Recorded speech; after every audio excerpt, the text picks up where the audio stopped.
మిగిలినటువంటి దేశాల్లో కళలు ఉన్నాయి, చాలా వాటిలోని డివినిటీ ఉంది. కళలో డివినిటీ లేకుండా ఉండదండి. ఆర్ట్ ఈజ్ డివైన్, అందులో సందేహం లేదు.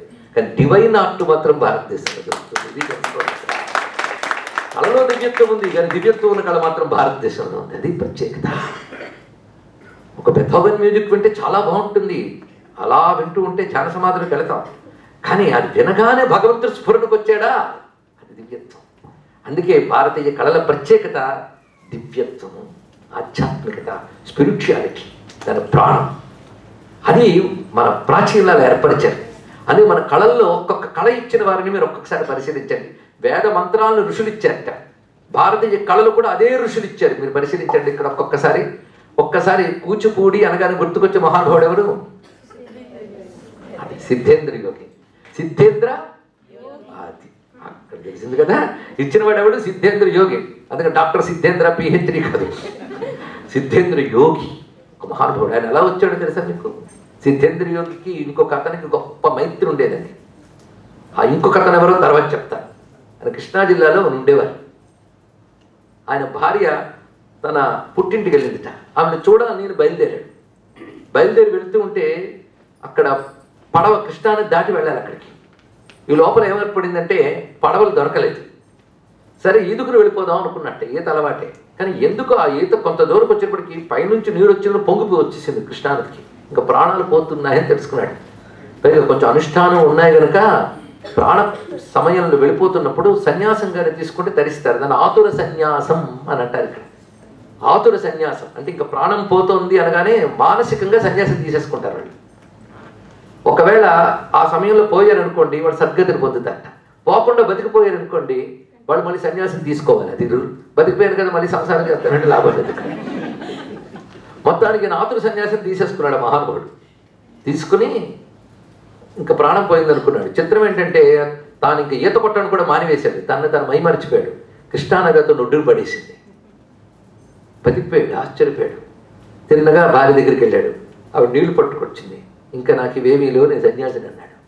ఏమిటి? ప్రాణం దక్కింది, సంతోషించు, నేను ఫలానా సమయంలో తీసుకున్నాను, సంప్రదాయ ప్రకారం ఇప్పుడు నేను సన్యాసిని అన్నాడు. ఆవిడ నమస్కారం చేసింది. ఆయనకి సన్యాస దీక్ష తీసుకున్నాడు. అయితే దీక్ష తీసుకోవడానికి సరైన గురువుని ఆశ్రయించాలి. ఆ గురువుని వెతుక్కుంటూ వెళ్ళేట. మహానుభావుడు దొరికేయడానికి కాశీక్షేత్రంలో ఇంకా అక్కడే ఉండిపోయాడు. అక్కడ ఆయన భక్తితో సాధన చేస్తూ వేదాంత తత్వం తెచ్చిన మహానుభావుడు.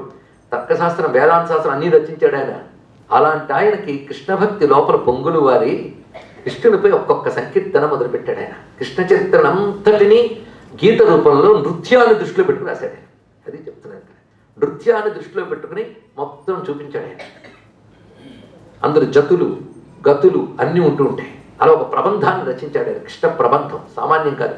ఆ సమయంలో ఆయన దగ్గరికి సిద్ధేంద్ర యోగి ఈ కృష్ణా తీరం నుంచి వెళ్ళి కాశీక్షేత్రంలో దర్శనం చేశాడు. ఈ సిద్ధేంద్ర యోగి భరతనాట్య శాస్త్రం మొదలైన అధ్యయనం చేసి తనదైన ఒక నృత్య శైలిని తయారు చేశాడు ఆయన.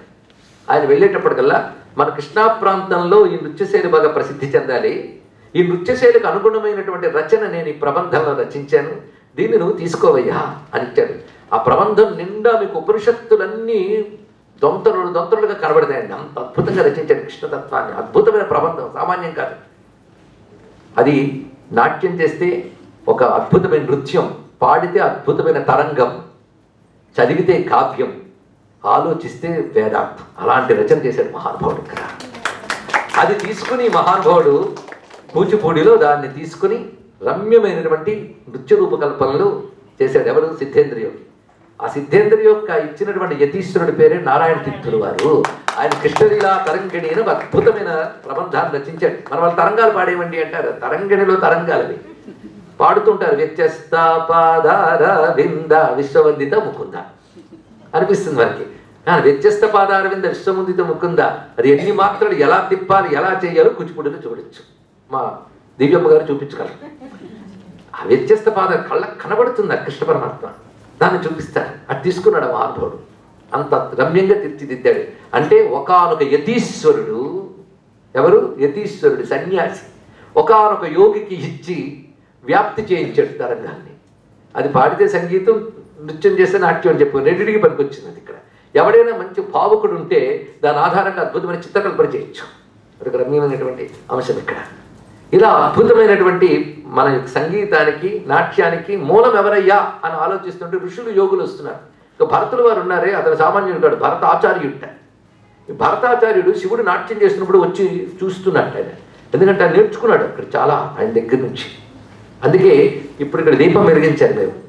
నటరాజు భారతదేశంలో నాట్యం అనగానే అక్కడ నటరాజు ఉండాలి, దీపం ఉండాలి. నటరాజు ఎవరు? పరమేశ్వరుడేగా. అక్కడే తెలిసిపోతుంది మన కళలో ఎంతగా భగవత్ శక్తి ఉందో. ఈశ్వరుడు అంటే హిందువుల దేవుడు అని కాదమ్మా, ఈశ్వరుడు అనగా విశ్వాన్ని నియమించే ఒకనొక శక్తి. దానిని నృత్య కళాకారులు పరిశీలించినప్పుడు అది నటరాజుగా కనబడింది. వారి యొక్క భావన బట్టి ఆ శక్తిని ఒక్కొక్కరు ఒక్కొక్క రకంగా ఆవిష్కరించుకుంటారు, సాక్షాత్కరింపజేసుకుంటారు అక్కడ. ఇలాంటి స్వరూపం. అందుకే త్యాగరాజ స్వామి వారు సంగీతం గురించి మాట్లాడితే మా త్యాగయ్య మాట్లాడాలి, లేకపోతే నేనే మాట్లాడేది. సంగీత కళాకారుల్లో గొప్పవాడెవడు అంటే త్యాగయ్య చెప్పాలి. కాంపోజిషన్ అంత గొప్పది. నా భాగ్యం ఏంటంటే తిరువయ్యారులో త్యాగరాజు గురించి ఉపన్యాసం చేసే భాగ్యం లభించిందండి. అంటే రామాయణ భారత భాగవతాలే కాకుండా వాగ్గేయకారుల గురించి కూడా ప్రవచించే బాధ్యత ఒకటి పెట్టారు అమ్మవారు. పెట్టారు, చేయించుకుంటున్నారు, ఏం చేస్తాం. ఆ తిరువయ్యారులో త్యాగరాజ కీర్తనలపై వ్యాఖ్యానం చేసేటప్పుడు ఒకరోజు ఆరాధనోత్సవం వచ్చింది. చాలా మందికి తెలుసుగా పుష్యబహుళ పంచమి. ఆరాధనోత్సవం ముందు రోజు చూడాలి, ఊరంతా పందిళ్ళు, చుట్టూ ఆ పక్కన ఉన్న తంజావూరు మొదలైన ఊళ్ళో హోటల్స్ అన్నీ ఫుల్. విదేశాల నుంచి ఒక్కొక్కరు, యూరోప్ నుంచి, అమెరికా నుంచి, ఇంకా చైనా నుంచి, వివిధ దేశాల నుంచి ఒక్కొక్కరు వచ్చేస్తున్నారు. పండగలు ప్రతి ఏడాది వస్తారట. నాకు చాలా ఆనందం కలిగింది. ఇంకా భారతదేశంలో అనేక రాష్ట్రాల నుంచి వస్తున్నారు. కొన్ని వేల మందితో పుష్యబహుళ పంచమి నాటి త్యాగరాజ సమాధి ముందు మొత్తం పందిళ్ళు, ఆ పందిళ్ళ కింద వేల మంది జనాలు, అందులో ఎక్కువ మంది కళాకారులు, అందరూ ఏకకంఠంతో పాడుతూ ఉన్నారు.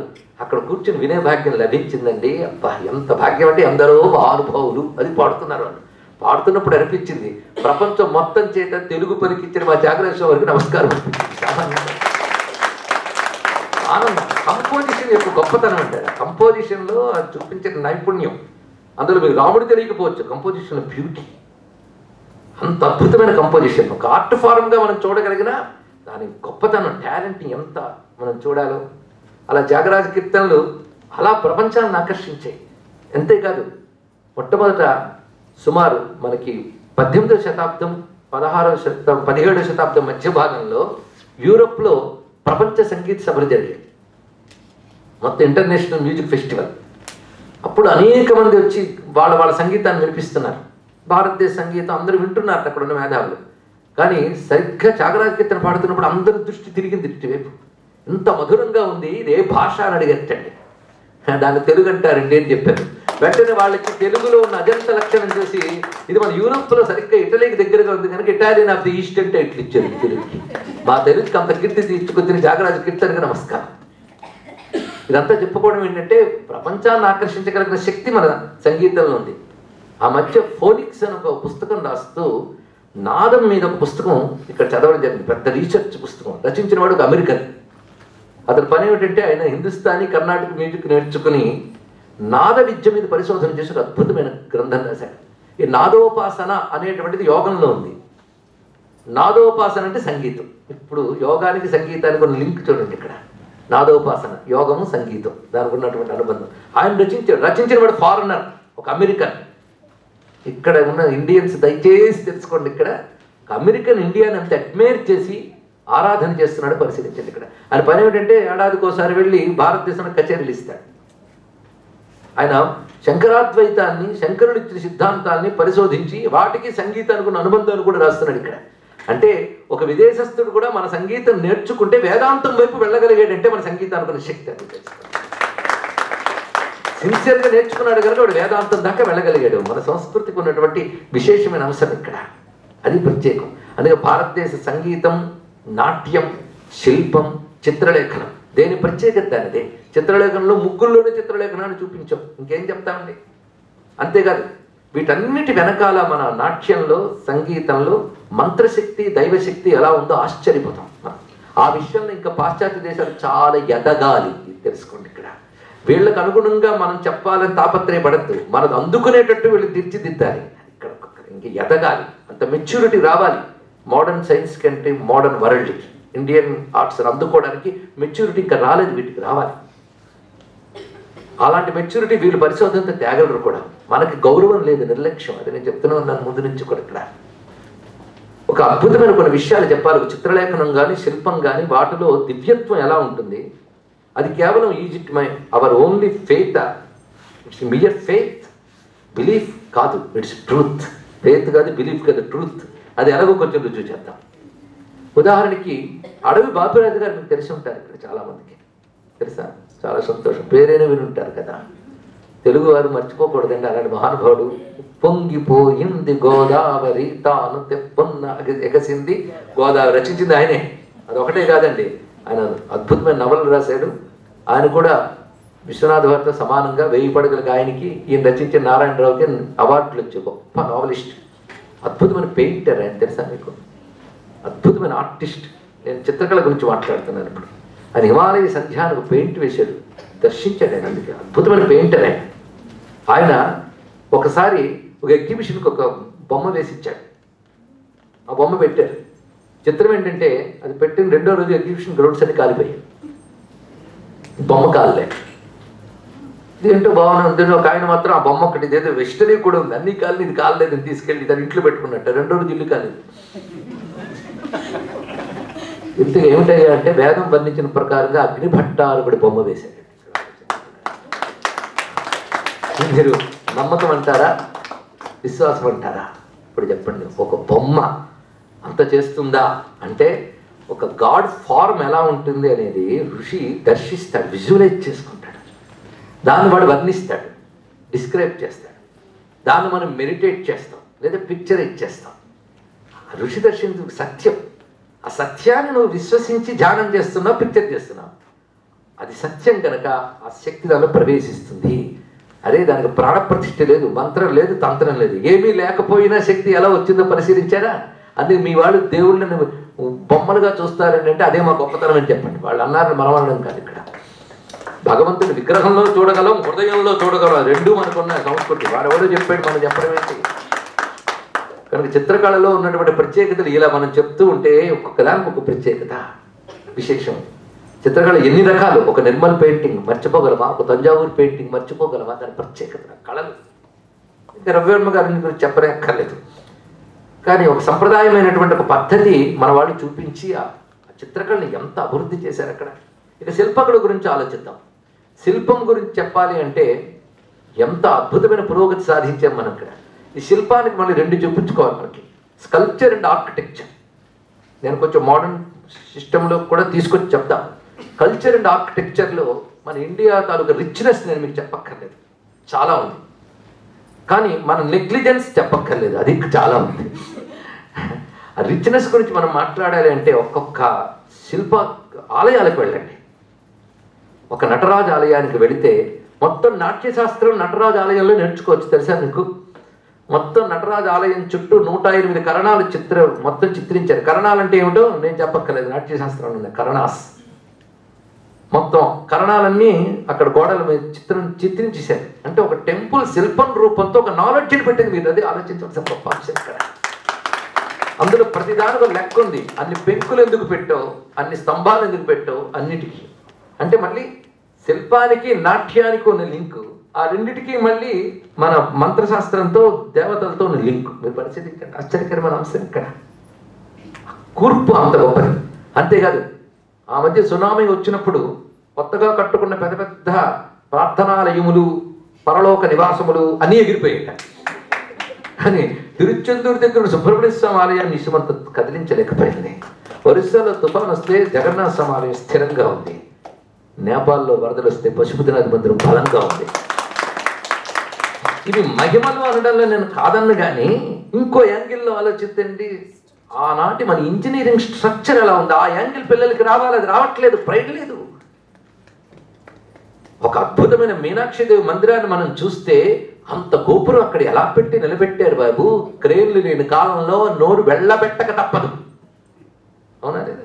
మన ద్వేషం మనలో నింపుకున్నాం కనుక వాటికి ఒకడొచ్చి మమ్మీ నువ్వు ఎందుకు ఇక్కడికి తెచ్చు, ఐ హ్యావ్ నో ఫేత్ అంటాడు ఈ దౌర్భాగ్యుడు. ఆ తల్లి దండ పెట్టరు కొబ్బరికాయ కొట్టి అంటుంది. ఇద్దరికి జ్ఞానం లేదని అర్థం ఇక్కడ. ఒక్కసారి ఇంత నిలబడింది అంటే ఎంత నాలెడ్జ్ మనకు, ఇంజనీరింగ్ స్కిల్ని ఒక్కసారి ఆలోచించారా చెప్పండి. ఇక్కడ అది ఆలోచించారు. అంత ప్రైడ్ వస్తుందో మన దేశం మీద. ఎలా నిలబెట్టగలిగారు, ఎలాంటి పునాది వేశారు, పైగా మోడర్న్ ఎక్విప్మెంట్స్ లేని రోజుల్లో అది ఎలా పైకి వెళ్ళింది, ఎలా నిలబడింది. ఒక బృహదీశ్వరాలయం, ఒక మీనాక్షిదేవి మందిరం, ఇవన్నీ. అంతేకాదు ఎంత అద్భుతంగా ఇవి కనబడుతుంటే వీటిని ఒక విజ్ఞానం చిహ్నంగా భావించలేదు, ఒక నాగరికత గుర్తుగా భావించలేదు, ఒక సంస్కృతికి ఒక కళకి ప్రతీకగా భావించలేదు. ఇది ఒక మత కేంద్రంగా భావించి దీన్ని కాలరాయాలని ముష్కరులు 100 ఏళ్ళు మన భారతదేశంలో వేల కొలది ఆలయాలను ధ్వంసం చేస్తుంటే ఈ చేతకాని వాళ్ళలో ఊరుకున్నాం. స్వతంత్రం వచ్చిన తర్వాత కూడా కాపాడుకోలేదు. తెలుసా మీకు? కడుపు రగులుకుపోతుంది. విద్యానగరమైన హంపికి ఒక్కసారి వెళితే దానిపైన అసలు పేరు హంపి కాదు, విద్యానగరం. హంపి అంటే పాడుబడ్డ ఊరు. కన్నడలో హంపి, తెలుగులో పాడుబడ్డ ఊరు అర్థం అండి. అలాంటి పేరు మనకు దక్కింది హంపికి. ఎందువల్ల? పాపాత్ముల వల్ల. అక్కడికి మీరు ఇప్పుడు ధ్వంసమైన ఒక ఆలయం ఉంది, నరసింహస్వామి ఆలయం. అక్కడికి వెళితే అక్కడ స్తంభాలు ఉంటాయి. ఎంత ధ్వంసం చేసినా కొన్ని చేయలేకపోయారు వాళ్ళు. ఈ స్తంభాలకి, ఒక స్తంభానికి చిన్న చిన్న స్తంభాలు ఉంటాయి చుట్టూ. మీరు ఒక రాయి తీసుకుని ఒక్కొక్క స్తంభం పక్కన కొట్టండి, చూడటానికి అన్నీ ఒకేలా కనబడతాయి. కానీ ఒక స్తంభంపై సా, ఇంకో స్తంభంపై రి, సప్త స్వరాలు 7 స్తంభాల మీద పలుకుతాయి. ఆశ్చర్యకరమైన అంశం కాదు? ఇంకొక అద్భుతమైన అంశం, అలివేడి బేలూరులో హొయసల శిల్పశైలి ఉంది. అక్కడ శిల్పశైలి చూస్తే ఆశ్చర్యపోతాం. జక్కనాచార్యుడు చెక్కినటువంటి శిల్పాలు ఏమిటి, అతను నిలబడ్డారా అనిపిస్తుంది. ఏమిటి ఆ నాగరికత? అక్కడ ఒక పెద్ద స్తంభం ఉంటుంది, మీరు పరిశీలించండి. ఆ స్తంభం ఎలా నిలబడింది ఇప్పటికీ ఆశ్చర్యం. ఎందుకంటే కింద మీరు రుమాలు వేసి అటువైపు నుంచి తీయచ్చు. ఏది బేస్? ఈ ఇంజనీరింగ్ స్కిల్ ఎప్పుడు పాశ్చాత్య దేశాలు నాగరికత డెవలప్ చేసుకోక ముందు ఉంది, మర్చిపోకండి. ఇక్కడ ఇలాంటి అద్భుతమైన స్ట్రక్చర్, ఇలాంటి స్ట్రక్చర్స్ చాలా మంది అనుకుంటుంటారు సౌత్ ఇండియాలో ఉన్నాయండి అని.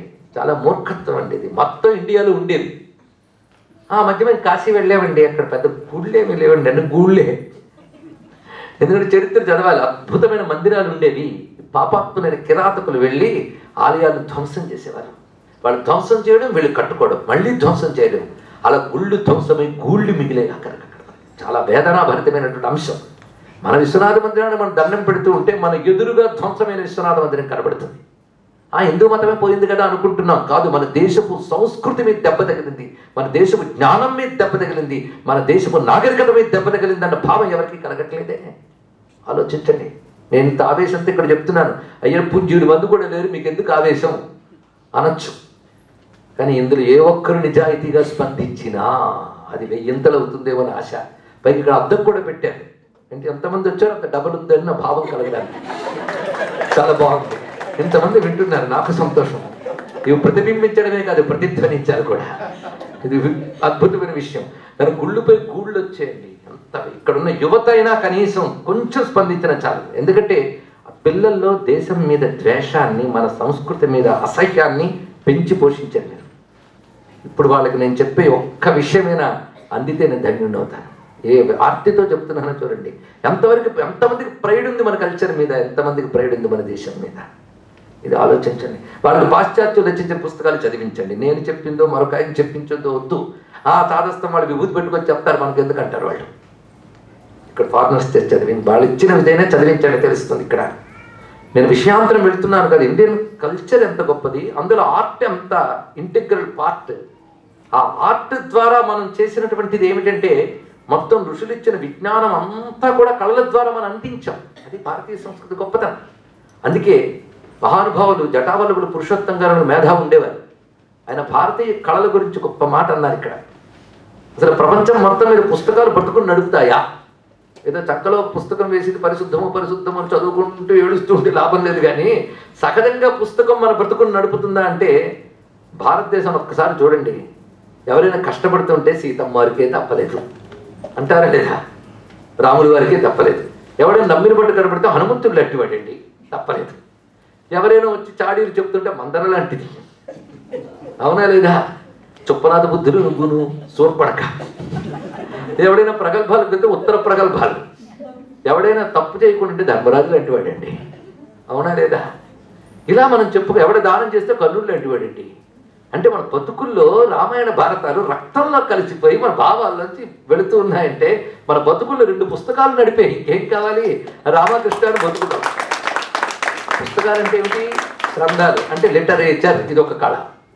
నేను చెప్తుంది కళే, శిల్పము, చిత్రము, చిత్రలేఖనము, సంగీతము. ఇప్పుడు పుస్తకాలు ఎంత నడుపుతున్నాయి. ఈ పుస్తకాలు అంటే మేము నాట్యం లేండి, మేము సాహిత్యం కాదు అంటే ఆ సాహిత్యం లేకపోతే నాట్యం లేదు, అవునా లేదా? ఒక అద్భుతమైనటువంటి ప్రదర్శన చేస్తూ ఉన్నాం. ఆ ప్రదర్శన చేసిన నవరసాలు కావాలి. నవరసం అనే కాన్సెప్ట్ కూడా హిందూ లేదా ఇండియన్ ఆర్ట్, నవరసాలు అనే కాన్సెప్ట్ ఎంత అద్భుతమైన మాట అండి. ఈ నవరసాలు అనే కాన్సెప్ట్కి ఆర్ట్ ఫారం మీరు ఎంత ఇస్తారో స్పిరిచువల్ అండ్ ఫిలసాఫికల్ ఫారం అంతుంది. మూడు ఒకదానికొకటి ఇంటర్లింక్. భారతీయ సంస్కృతి గొప్పతనం ఏంటంటే సమన్వయం. ఒకదానితో ఒకటి చట్టా పట్టాలు వేసుకు తిరుగుతాయి. అందుకని తీర్థానికి తీర్థం, ప్రసాదానికి ప్రసాదం కాదు ఇక్కడ, అది తెలుసుకోండి ఇక్కడ. అందుకు ఒకటి ముట్టుకుంటే మిగిలిన వస్తాయి. అందుకే భారతీయ సంస్కృతిని నాశనం చేద్దామని అవడం వల్ల కావట్లేదు. వేదాలన్నీ అందకుండా చేస్తే ఒక త్యాగరాజ కీర్తన బతికించగలదు భారతీయ సంస్కృతి, ఒక అన్నమయ్య పాట బతికించగలదు భారతీయ సంస్కృతి. అందుకే మీ పిల్లలు వేదాలు నేర్చుకోలేకపోవచ్చు, పురాణాలు తెలుసుకోలేకపోవచ్చు, కానీ మీ పిల్లలు అన్నమయ్య పాటలు పాడుతున్నారు. మీ పిల్లలు క్లాసికల్ డ్యాన్స్ చేస్తున్నారు. ఆ డ్యాన్స్లో కూచిపూడి నృత్యం చేస్తున్నారు, భరతనాట్యం చేస్తున్నారు. అందులో వచ్చే ప్రతి అంశము మా ఋషులు ఇచ్చినది, మా వేదాలు ఇచ్చినది. మా రాముడు, మా కృష్ణుడు, మా శివుడే మీరు ఎవరికైనా చూపించగలగాలి. ఇప్పుడు చెప్పండి ఇక్కడ. కనుక మా ఆర్ట్ ఫారం కాపాడుకున్న వేదం కాపాడినట్టే. వేదము అనబడే పుస్తకంలోనే వేద సంస్కృతి లేదు. అది అక్కడి నుంచి వేళ్ళు ఉనుకుని మన ఆలయ గోడల్లో ఉంది, మన పాటల్లో ఉంది, మన ఆటల్లో ఉంది, మన మాటల్లో ఉంది, మన బతుకు తీరులో ఉంది, మన ఊపిరిలో ఉంది, మన కదలికల్లో ఉంది. ఎవడు తీయగలడు ఈ సంస్కృతిని? ఒకదానికోదానికున్న ఇంటర్లింక్ మనం పరిశీలిస్తే ఆర్ట్ ఫారంలో చూడండి. ఆర్టులో రంగులు, చిత్రాలే కాకుండా భారతదేశంలో మరొకటి రేఖా చిత్రాలు, యంత్రాలు. యంత్రాలు ఆర్ట్ కాదా? శ్రీచక్రం. ఇది ఒకప్పుడు మనం ఏమనుకున్నామంటే ఇండియన్స్ అంటే మూర్ఖులు అనుకున్నాం, ఇప్పుడు అనుకుంటూనే ఉన్నాం ఇండియన్స్. కానీ ఈ యంత్రాలు విరాస్తే ఇది మూఢనమ్మకాలు, ఆటవిక నాగరికత, ఇదంతా బార్బేరియన్ అని అన్నవాళ్ళు ఉన్నారు. కానీ వాళ్ళల్లోంచి ఒక ఆయన బయలుదేరాడు. ఇది బార్బేరియన్ ఎలా అవుతుందయ్యా?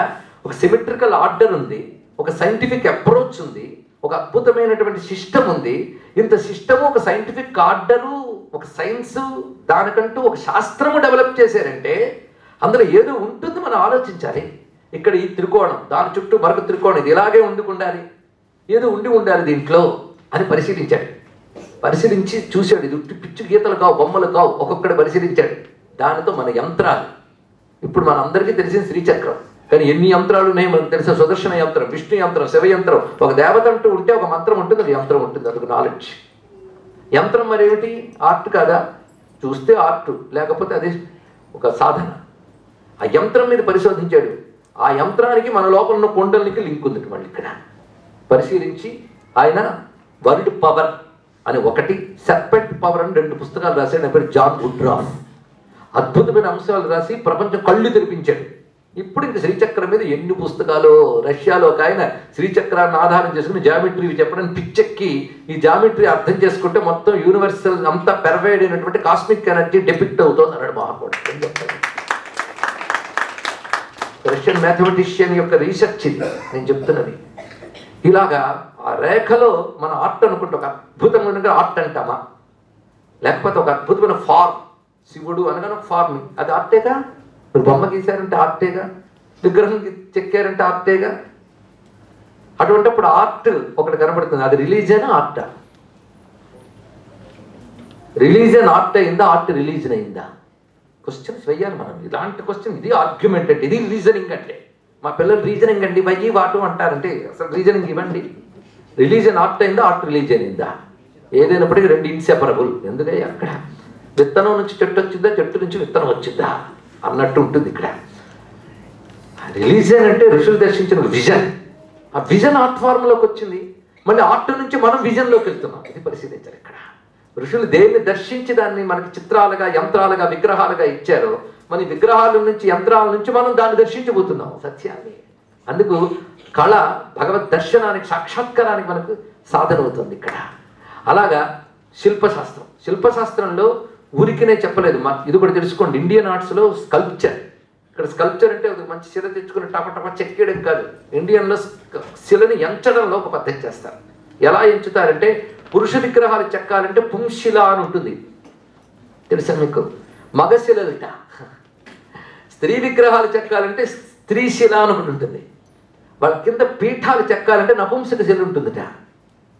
అరే వాటిలో కూడా జెండర్ ఉంటుందా? ఉంటుంది. ఆ సైన్స్ తెలుసుకోవాలి అక్కడ. అది తెలుసుకుని వెతుకుతారు శిల్పాచార్యులు. అందుకని స్త్రీశిల తెలుసుకుని మేము మగ ఆకృతి చెందితే దేవతాశక్తి రాదు అక్కడ. ఇదే విషయం. దాని మెజర్మెంట్ ఉంటుంది, సామాన్యం కాదు. మెజర్మెంట్ ఒకటి ఉంటుంది. నటరాజు ఆర్ట్ ఎలా చెక్కుతారు ఒక స్కల్ప్చర్ని అడగండి, ఏం చెప్తాడు మీకు. నటరాజు ఇక్కడ చూస్తున్నారు కదా, నిజంగా ఇది కొన్ని రోజులు చెప్పుకోవాల్సిన అద్భుతమైన అంశం. అంటే నటరాజు ఆర్ట్ ఎలా చెక్కుతారు? ఒక స్కల్ప్చరిస్ట్ సుమారు 20 ఏళ్ల క్రితం హిందూ మ్యాగజైన్ ఫాయిల్లో ఒక సప్లిమెంటరీ వచ్చేది ఆ రోజుల్లో. దాన్ని రాశాడు స్కల్ప్చరిస్ట్ మన ఇండియన్ ఆర్ట్ గురించి. అందులో మాట్లాడుతున్నాను, నటరాజు చెక్కేటప్పుడు ఏది చెక్కాలన్నా ఒక మెజర్మెంట్ ఉంటుంది, లేకుండా ఏం రాదండి. చిన్నపిల్లలు బొమ్మలు చెక్కే ముందు బొమ్మలు గీసినప్పుడు గీతలు గీసి చొక్కలు పెట్టి ముఖము దిద్దుతారు, అవునా లేదా? దాన్ని బట్టి మెజర్మెంట్ తీసుకుని తర్వాత వాళ్ళు పండిపోయాక వాళ్ళకి గీతలు చుక్కలు పెట్టక్కర్లేదు, మామూలుగా వేయగలరు. వాళ్ళు అలా వేసినా దానిలో మెజర్మెంట్ ఉంటుంది, అవునా లేదా? అలాగే నటరాజు ఆర్ట్ చెక్కేటప్పుడు మెజర్మెంట్స్ ఎలా తీసుకుంటారో చూడండి. వాళ్ళే చెప్తున్నారు మెజర్మెంట్ ఎలా ఉంటుంది అంటే. నటరాజు ఆర్ట్లో 2 ఉంటాయి. ఒకటి ఆర్చ్కి తగులుతూ ఉంటుందిట చేతులు, మరికొన్ని ఆర్చ్కి తగలవు. సెంటర్లో మరొకటి వస్తుంది, ఒక సర్కిల్ వస్తుంది, పైన మరొక సర్కిల్ వస్తుంది. ఇక్కడ ఎలాంటిది ఉంది? అది ఉంది సరిగ్గా. ఇది ఆర్చ్కి తగలట్లేదు, ఆర్చ్కి తగులుతున్నది అక్కడ ఉంది. 2 ఇక్కడే పెట్టారు, బాగుంది.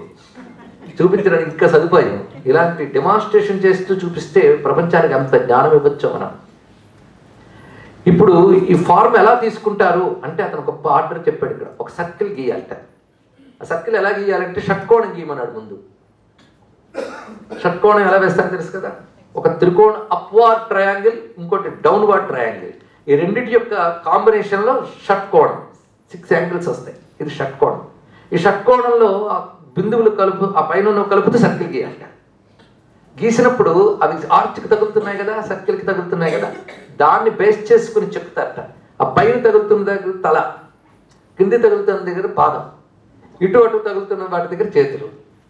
ఇలా వేస్తే షట్కోణంలోంచి తీసిన నటరాజు అది ఆర్చ్కి తగులుతుంది. ఈ మధ్యలో ఉన్నది ఎలా తీస్తారు అంటే మీరు ఒక్కసారి పరిశీలించండి. శ్రీచక్రం చాలా మందికి తెలిసి ఉంటుంది. మొదట ఒక వృత్తం ఉంటుంది, దాని తర్వాత మరొక సర్కిల్ వస్తుంది, అందులో 16 త్రికోణాలు ఉంటాయి, 16 పద్మ దళాలు, 16 దళాలు ఉంటాయి, అంటే అది సర్కిల్.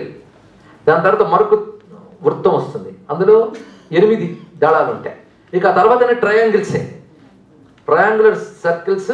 ఇంకా లోపల మనకి మొత్తం 5 కనపడతాయండి, చిట్ట చివరి బిందువు త్రికోణం వరకు చక్కచక్క వెళుతుంది. 5 ట్రయాంగిల్స్. ఇక్కడ మనం 6 త్రికోణాలు చుట్టూ వృత్తం తీసుకున్నాం. ఇప్పుడు 3 వృత్తాల మధ్యలో ఈ త్రికోణాలు తీసుకోండి. ఈ త్రికోణాలని కలుపుతూ తీస్తే ఆ పైన స్పేస్ ఇప్పుడు చుట్టూ ఒట్టి వృత్తమే ఉంది చూడండి. మధ్యలోకి చేతులు వచ్చాయి, ఎందుకంటే అక్కడ త్రికోణాలు 3 వృత్తాల తర్వాత వచ్చాయి కనుక చేతులు అక్కడికి వచ్చాయట. అంటే శ్రీచక్రాన్ని బేస్ చేసుకుని చెక్కే నటరాజ శిల్పం ఒకటి, షట్కోణాన్ని బేస్ చేసుకుని చెక్కే నటరాజ శిల్పం ఒకటి. ఇప్పుడు చూడండి, శ్రీచక్రం అంటే అర్థం ఏమిటి అంటే శ్రీచక్రంలో ఉన్నవి మొత్తం 9 త్రికోణాలు కలుసుకుంటే ఆ ట్రయాంగిల్ మొత్తం ట్రయాంగిల్స్ ఏర్పడతాయి. పైకి వెళ్ళేవి 4, కిందకు వచ్చేవి 5. చతుర్భి శ్రీకంఠై శివ యువతి పంచభిరపి ప్రభిన్నాభిశంభోర్నభిరపి మూల ప్రకృతిభి. శంకర భగవత్పాల్ గారు చెప్తున్నారు కదా ఇక్కడ. కానీ శ్రీచక్రాన్ని ఆధారం చేసి చెప్తే ఆ నటరాజు, షట్కోణం ఆధారం చేస్తే ఆ నటరాజు. రెండింటికి ఒకటే ఫార్ములా ఏంటంటే అప్వార్డ్ ట్రయాంగిల్ శివుడు, డౌన్వార్డ్ ట్రయాంగిల్ శక్తి. శివశక్తుల కాంబినేషన్, శివశక్తుల కాంబినేషన్ నటరాజు. అంటే నటరాజులో అమ్మ కూడా ఉంది. అందుకే నటరాజుకి కుడి చెవికి మకర కుండలో, ఎడం చెవికి తాటంకం ఉంటుందండి. తాటంకం ఆడవాళ్ళది, ఆడవాళ్ళ ఆభరణం. మకర కుండలం పురుషుల ఆభరణం. అంటే నటరాజును కనబడుతున్నాడు కానీ ఆవిడ కూడా ఉంది ఇక్కడ. అందుకే నంది విద్య నటేశ్వరి. ఎందుకంటే నటేశ్వరుడా నటరాజా, ఎడమ నుంచి చూస్తే నటేశ్వరి, కుడి నుంచి చూస్తే నటరాజు, ఇద్దరు కలిసిపోయారు. శివశక్త్యాత్మకం. చూసారా? ఒక జామెట్రికల్ ప్యాటర్న్లో ఇది మ్యాథమెటిక్స్ అంటారా, ఆర్ట్ అంటారా? ఆర్ట్లో మ్యాథమెటిక్స్ లేదా? ఒక నాలెడ్జ్కు ఇంటర్లింక్ చూడండి. అంతెందుకు డ్యాన్స్లో మ్యాథమెటిక్స్ లేదు, ఒక టైమింగ్ ఉంటుంది, లెక్క ఉంటుంది, లేదు ఒకదానికి అనుబంధం ఉంటుంది. ఈ అనుబంధాన్ని యుగాల క్రితం పరిశీలించినటువంటి భారతీయ ఋషికి నమస్కరించుకుందాం. అది మెజర్మెంట్ టైమింగ్ లేకపోతే లేదు ఇక్కడ. ఇప్పుడు మనం ఉపాసించే శ్రీచక్రము, మనం చూసే ఒక ఆర్ట్ ఫార్మ్ అయిన నటరాజు. ఇప్పుడు ఏమంటారు దీన్ని? ఆశ్చర్యం కాదు? సరే, ఇది ఇలాగ ఉంటే 1960s జరిగినటువంటి ఒక సంఘటన. డాక్టర్ ఫ్రిడ్జాఫ్ కాప్రా అని ఒక ఆయన ఉండేవాడు. ఆయన ఏం చేశారంటే ఆటంలో న్యూట్రాన్స్, ప్రోటాన్స్, ఎలక్ట్రాన్స్ వీటి యొక్క మూమెంట్ని బేస్ చేసుకుని ఆయన ఒక డయాగ్రామ్ గీసుకున్నాడు. ఆయన అణుశాస్త్రవేత్త. ఆ డయాగ్రామ్ గీసుకుని దాని మీద ఇంకా రీసెర్చ్ చేద్దాం ఆ పేపర్ ఏమో జోబులో పెట్టుకున్నట్ట. రిలాక్సేషన్ కోసం ఒక మ్యూజియంకి వచ్చాడు, ఇదే అమెరికాలో. ఆ మ్యూజియంలో నటరాజు విగ్రహం ఉంది అని ఆశ్చర్యపోయాడు. నేను ఏదైతే గీసుకున్నానో అది ఇక్కడ విగ్రహంగా కనబడుతుంది, ఇది ఎక్కడిది అన్నాడు. భారతదేశానికి సంబంధించింది అన్నాడు. వెంటనే దేశానికి వచ్చాడు, భారతదేశం నుంచి రీసెర్చ్ చేశాడండి. టావో ఆఫ్ ఫిజిక్స్ అని పుస్తకం రాశాడు, మీ పిల్లలు చదివించండి. అందులో గొప్ప మాట అన్నాడు. ఇక్కడ ఒక అణువులో ఒక చిన్న ఆటంలో ఉన్నటువంటి మూమెంట్ని మేము డయాగ్రామ్ గీస్తే యుగాల క్రితం భారతదేశంలో దాన్ని పిక్చర్ ఇచ్చేసి నటరాజు విగ్రహంలో పెట్టాడంటే భారతీయ మహర్షి యొక్క దర్శనం ఏమిటి అన్నారు. అంతవరకు హిందూయిజం అంటే అనాగరికత అనుకునేటువంటి పాశ్చాత్యులకి కళ్ళు తెరిపించింది అది. ఇక్కడ అప్పుడు బ్రిటన్ యూనివర్సిటీస్లో పనిచేస్తున్న ఒక అద్భుతమైన సైంటిస్టు, ఆయన నిజానికి క్యూరేటర్గా ఉండేవాడు లైబ్రరీలో. ఆయన చాలా రీసెర్చ్ చేశాడు. ఆయన ఇండియన్, పుట్టింది మాత్రం అక్కడే, పుట్టి పెరిగింది అక్కడ బ్రిటిష్ లైబ్రరీ క్యూరేటర్ ఉండేవాడు. ఆయన అద్భుతమైన పరిశోధన చేసి ఆశ్చర్యపోయాడు. ఆయన దీన్ని బేస్ చేసుకుని ఆయన కొన్ని 1000 పేజీల గ్రంథం రాశాడు నటరాజస్వామి మీద. ఈ రెండింటిని ఆధారం చేసుకుని పాశ్చాత్యులు భారతదేశానికి వెళ్ళి రీసెర్చ్ చేశారండి. అందులో ఆ క్యూరేటర్ పేరు కుమారస్వామి. ఆయన ఎంత రీసెర్చ్ చేశాడు, ఆయన చేసిన రీసెర్చ్ని బేస్ చేసుకుని చిదంబరం నటరాజ ఆలయం దగ్గరికి వెళ్ళి కొన్ని ఏళ్ళు చిదంబరంలో కాలక్షేపం చేస్తూ చిదంబరానికి సంబంధించిన ఓల్డ్ లిటరేచర్ సంస్కృతంలో ఉంటే సంస్కృతం నేర్చుకున్నదంతా చదివి చిదంబరంలో ప్రతి అడుగు పరిశీలించి దానిలో ఉన్నటువంటి అద్భుతమైన ఆర్ట్, ఆ ఆర్ట్ వెనకాలన్న సైన్స్ వెనకాలన్న ఫిలాసఫీ, ఈ మూడింటిని పుస్తకంగా రాసిన వాడు డేవిడ్ స్మిత్. ఇది చూడండి, ఇక్కడ చూపిస్తున్నాను. ఇక్కడ మరొక ఆశ్చర్యకరమైన అంశం ఇక్కడ. అంతేకాదు, కెనెత్ ఫోర్డ్ అనేటువంటి ఒక ఆటమ్కి సంబంధించిన సైంటిస్ట్ ఒక మాట అంటాడు, నటరాజు విగ్రహం అంటే nothing but the cosmic dance in every subatomic matter అని చెప్పాడు. ఇక్కడ ఆశ్చర్యమైన విషయం, the cosmic dance in every subatomic matter. ఇప్పుడు చెప్పండి, భారతీయ కళ సైన్సా? ఇందాక రిలీజియనా ఆర్టా అన్నాను. భారతీయ కళ ఆర్టా, సైన్సా, ఫిలాసఫీయా? అంటే ఆర్ట్, సైన్స్, ఫిలాసఫీ మూడు కలిసి ఉన్న సంస్కృతి మనది తెలుసుకోవాలి ఇక్కడ. అందుకే మన సంస్కృతిలో, మన మతంలో కళ ఉంది, సైన్స్ ఉంది, ఫిలాసఫీ ఉంది, మూడింటికి ఉంది. ఈ మాట చెప్పినప్పుడు ఒక చిన్న విషయం చెప్పాలి. హ్యూమన్ బ్రెయిన్ యొక్క కంట్రిబ్యూషన్ గురించి మాట్లాడాలి. దీని మీద 1893లో షికాగోలో వరల్డ్ ఫెయిర్ అనేది ఒకటి చేసేటప్పుడు హ్యూమన్ బ్రెయిన్ యొక్క కంట్రిబ్యూషన్ 2 ఉన్నాయి. ఈ రెండింటి మీద ఒక అద్భుతమైనటువంటి మన వరల్డ్ ఫెయిర్ ఒకటి కండక్ట్ చేయాలనుకున్నాక హ్యూమన్ బ్రెయిన్ కంట్రిబ్యూషన్ 2 వాళ్ళ దృష్టిలో సైన్స్ అండ్ ఆర్ట్స్. మీరు ఆలోచించండి, జంతువులకి లేవు ఈ 2, science and arts, human brain యొక్క కంట్రిబ్యూషన్. ఇది చెప్తే మరొక ఆయన చెప్పాడు, అదే కాదయ్యా రిలీజియన్ కూడా ఒకటి అని చెప్పారు. అప్పుడు రిలీజియన్ కూడా ఇంక్లూడ్ చేశారు. ఇంక్లూడ్ చేసినప్పుడు రిలీజియన్, సైన్స్, ఆర్ట్ వేరువేరుగా చెప్పబడ్డాయట. ఈ మూడింటిని కలిపి